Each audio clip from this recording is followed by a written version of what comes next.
शरद पवार देशातले भ्रष्टाचारांचे सर्वात मोठे सरदार. पुण्यामधून विधानसभेचं रणशिंग फुंकताना शहांचा हल्लाबोल. तर पद्म पुरस्काराची आठवण करून देत सुप्रिया सुळेंचा पलटवार.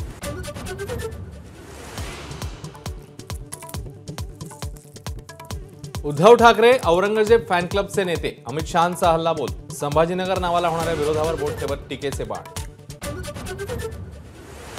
मराठ्यांना ओबीसीतून आरक्षण मिळावं की नाही हे स्पष्ट करा. देवेंद्र फडणवीसांचं ठाकरे पवार पटोलेंना चॅलेंज. तर पवार सत्तेत आले की मराठा आरक्षण जातं. अमित शहांचा आरोप.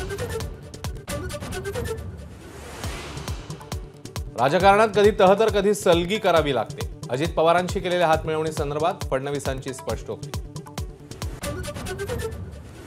स्थानिक स्वराज्य संस्थांच्या निवडणुका स्वबळावर लढणार. अजित पवारांची पुण्यामध्ये मोठी घोषणा. मात्र विधानसभा महायुतीतच लढणार. अजितदादांची स्पष्टोक्ती.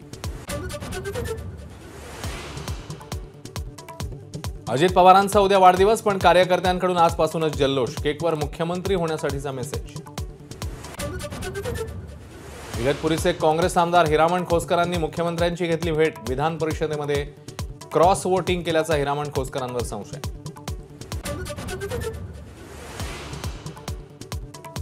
मनोज जरांगेंच्या उपोषणाचा आज दुसरा दिवस. प्रसाद लाड यांच्यानंतर प्रवीण दरेकर जरांगेंच्या रडारवर. मुंबई बँकेतल्या घोटाळ्यावरून टीकेची झोड.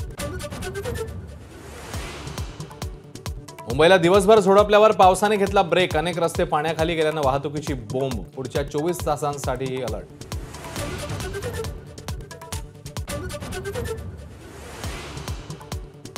चिपळूणमधली वशिष्ठी, खेडमधली जगबुडी आणि रत्नागिरीतल्या काजळी नदीच्या पाणी पातळीमध्ये वाढ. जगबुडीचं पुराचं पाणी खेडच्या बाजारपेठेत. वाहतुकीलाही फटका. कोल्हापुरातील पंचगंगा नदीची इशारा पातळीकडे वाटचाल. जिल्ह्यातले 84 बंधारे पाण्याखाली. तर अलमट्टीमधून विसर्ग वाढवल्यानं काहीसा दिलासा. पूर्व विदर्भाला पावसाने झोडपलं. मुसळधार पावसामुळे नागपूरसह चंद्रपूर, गोंदिया, गडचिरोली, भंडाऱ्यातल्या शाळा कॉलेजला उद्या सुटी. उद्याही मुसळधार पावसाचा इशारा. गुरुपौर्णिमेनिमित्ताने मुख्यमंत्री शिंदेंचं बाळासाहेब ठाकरेंना अभिवादन.